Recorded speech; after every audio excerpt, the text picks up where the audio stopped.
तर पुन्हा एकदा स्वागत आहे तुमचं सदैव क्लासेसमध्ये. आपण प्रश्नपत्रिका पाहत आहोत आणि त्यामध्ये आपल्याला सायन्स 2ची प्रश्नपत्रिका आपण घेतलेली आहे. प्रश्न क्रमांक 1-2 आपले झालेले आहेत. इथे जाऊया प्रश्न क्रमांक 3 कडे.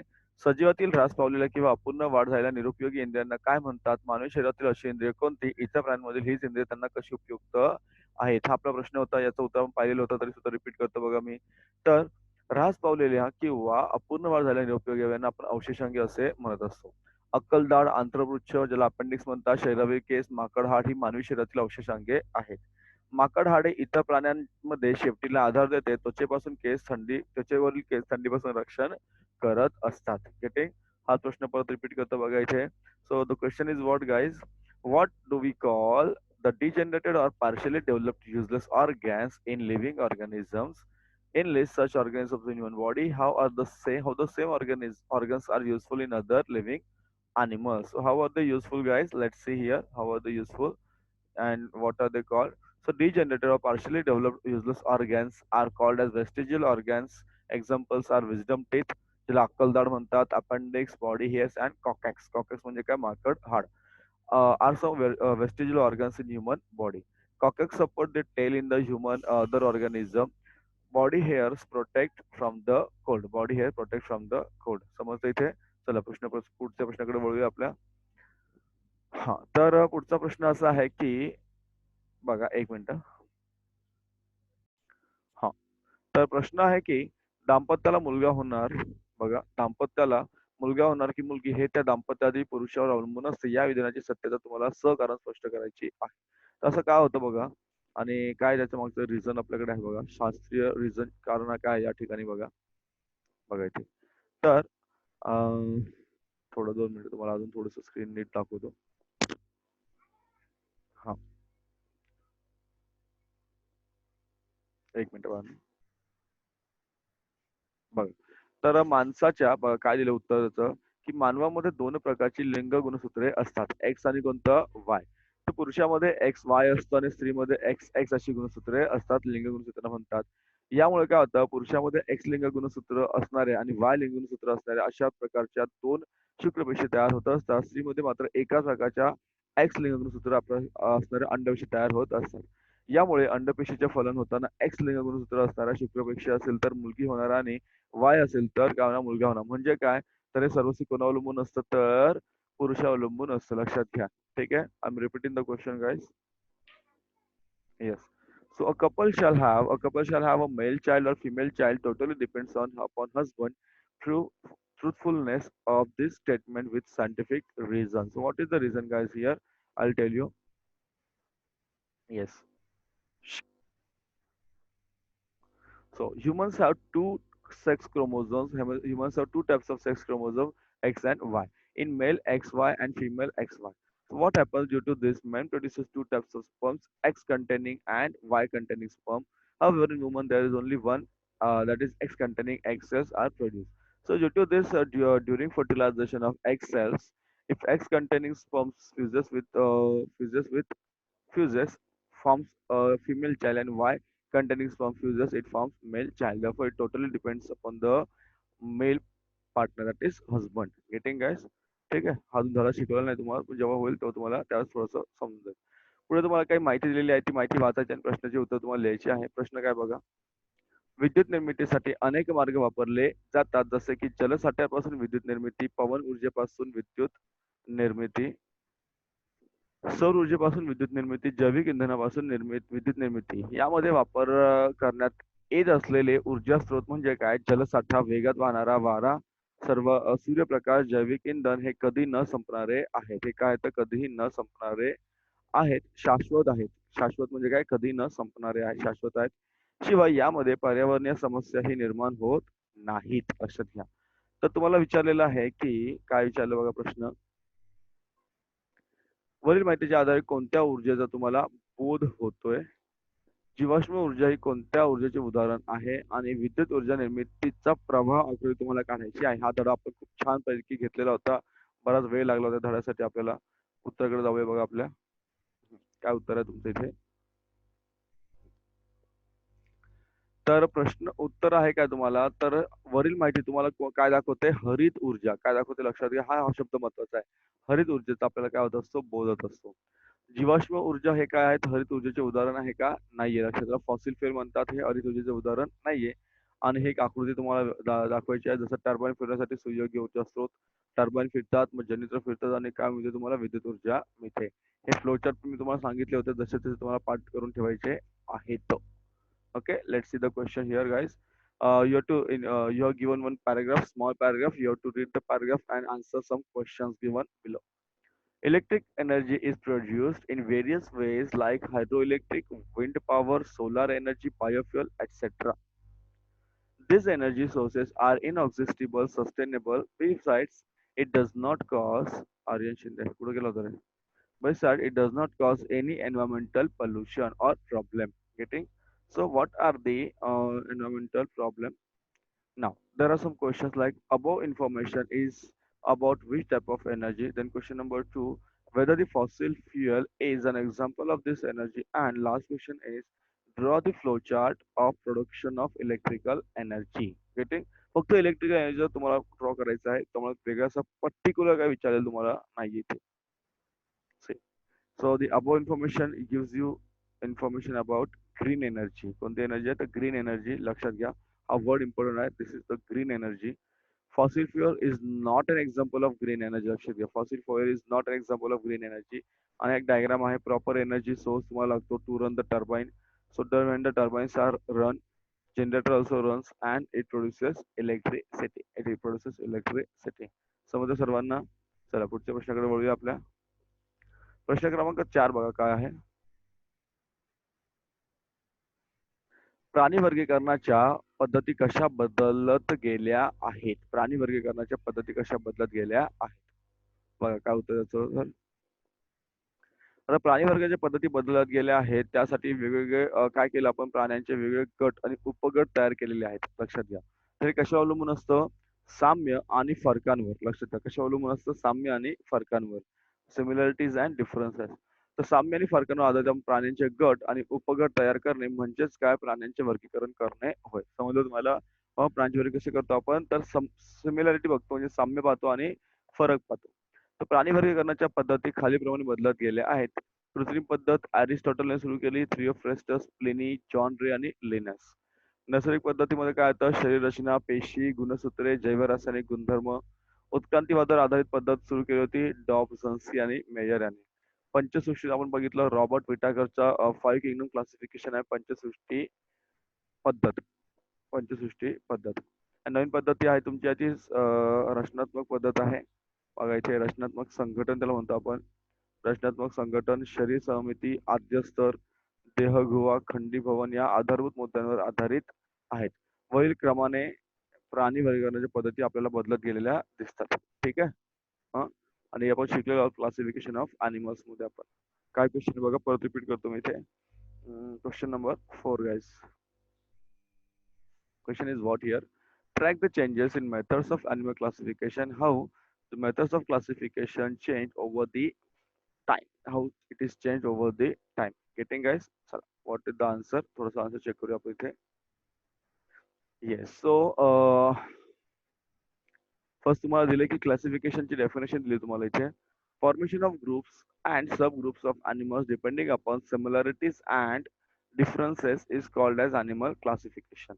Animal classification has been changed from time to time in the sequence mentioned below. First क्या तुमचा artificial methods, Aristotle, Theophrastus, Pliny, John Ray, Linnaeus. The natural method of morphology, cytology, chromosome, biochemistry. Method based on evolution, that is Dobzhansky and Mayer. Five kingdom classification was put forth by Robert Whitaker. New method that is based on the criteria like body organization, body symmetry, germ layers, body cavity and segmentation. These are the methods. Segmentation. Getting समजतं सर्वांना? चला पुढे जाऊया. Yes. चल पुढे जाऊया. लक्ष द्या. पुढचा प्रश्न बघा.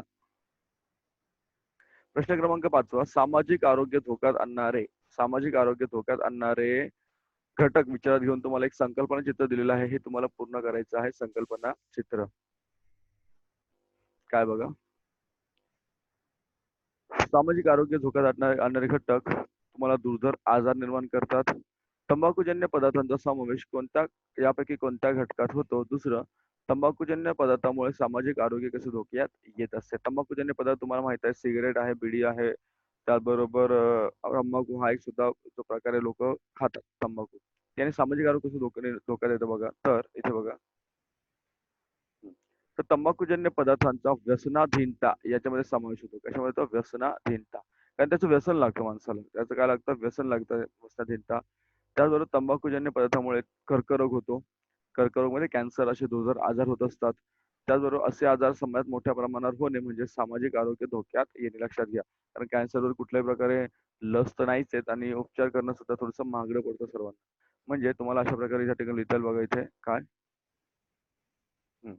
तर व्यसनाधीनता हे बघा, सामाजिक आरोग्य आरोग्य धोक्यात आणणारे घटक, दुर्धर आजार, मानसिक ताणतणाव आणि व्यसनाधीनता. मानसिक ताणतणाव आणि व्यसनाधीनता अशा प्रकारे तुम्हाला पूर्ण करायचा आहे. 3 मार्काचा प्रश्न आहे बघा हा. ठीक आहे, परत रिपीट करतो बघा इथे. So the concept, yes, so complete the following. Concept diagram आहे तुमच्याकडे. Using factors harmful to the social health and based on it, answer the following question. First question is what? Tobacco products can be included in which of those factors? Second, how the tobacco products are harmful or harming the social health? So what is the answer guys? मागे सांगितलं तरी बघा, परत repeat करूया answer. Yes. So tobacco कुठे येतात? Addiction मध्ये येतात. कशामध्ये येतात tobacco? They are included in the addiction. Addiction होतं माणसाला, सवय लागते. ओके, व्यसन लागतो, addiction. Tobacco products can cause serious diseases like cancer. बरोबर की नाही? कॅन्सर होऊ शकतो.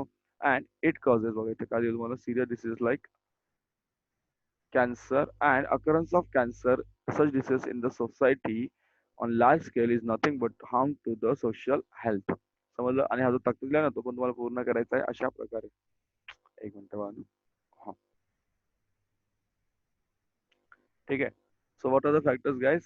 These are the factors harmful to social health: addiction, incurable diseases, and mental stress. These are these some things which are harmful to social health, right? Some of the social health. पुढचा प्रश्न बघा. तुम्हाला या ठिकाणी काय दिसतं बघा, तर या ठिकाणी काय दिसतं की एक ऍक्सिडेंट झालेला आहे. पण ऍक्सिडेंट झाल्यानंतर माणसाला मदत करायचं सोडून ती लोक काय करतायत, त्याचं शूटिंग करत आहेत काही लोक, आणि काही लोक त्याचे फोटो घेत आहेत, काही व्हिडिओ शूटिंग करत आहेत. आणि तर तुम्हाला या ठिकाणी माणसामध्ये असणारी एक विकृती तुम्हाला या ठिकाणी दिसत आहे. माणसामध्ये असणारी काही तुम्हाला विकृती या ठिकाणी दिसत असते. तर शेजारील चित्रात तुम्हाला कोणती मानसिक विकृती या ठिकाणी माणसाची दिसत आहे बघा. हा माणूस फोटो मस्त शूटिंग करतोय, बरोबर की नाही? हा सॉरी टकला नाही, sorry, हा माणूस पाहतोय वगैरे. यातून तुम्ही कोणता सामाजिक संदेश लोकांना द्याल? समजतंय का तुम्हाला? बघा, आता उत्तराकडे जाऊया आपण. हम्म. तर या ठिकाणी जर आपण बघाल, तर या ठिकाणी आपल्याला मानसिक असंवेदनशीलता, काय लक्षात घ्या, असंवेदनशीलता म्हणतो आपण त्याला. काय म्हणतो आपण? असंवेदनशीलता. असंवेदनशीलता याला म्हणतो आपण. ही मानसिक विकृती आपल्याला दिसते. अपघाताच्या ठिकाणी चित्रीकरण करण्याऐवजी आपण अपघातग्रस्तांना काय केलं पाहिजे? आवश्यक तेवढी मदत केली पाहिजे. पोलीस यंत्रणेला आपण तातडीने सूचना दिली पाहिजे, लक्षात घ्या. आणि पुढे पुढे बघा काय आहे तुम्हाला. सॉरी. त्याचबरोबर तुम्हाला आपत्ग्रस्तांना परिस्थिती ओळखून गरज असेल तर CPR म्हणजे काय, तर cardiac pulmonary rescue, sorry rhesus, काय काय रेसस्किटेशन, काय म्हणजे आपण त्याचबरोबर 108 या क्रमांकावर संपर्क साधून रुग्णवाहिका बोलवायची आहे, लक्षात घ्या. आता काय व्हायचं, पूर्वी लोक आहे ना अशा लोकांना मदत करत नसायचे. का बरं मदत नसतं करायचे? कारण काय व्हायचं की अशा ठिकाणी जर तुम्ही मदत केली तर पोलिसांचा ससेमिरा तुमच्या मागे लागायचा. मग पोलीस तुम्हाला 10 वेळा बोलवायचे, मग तुम्हाला विचारायचे वगैरे.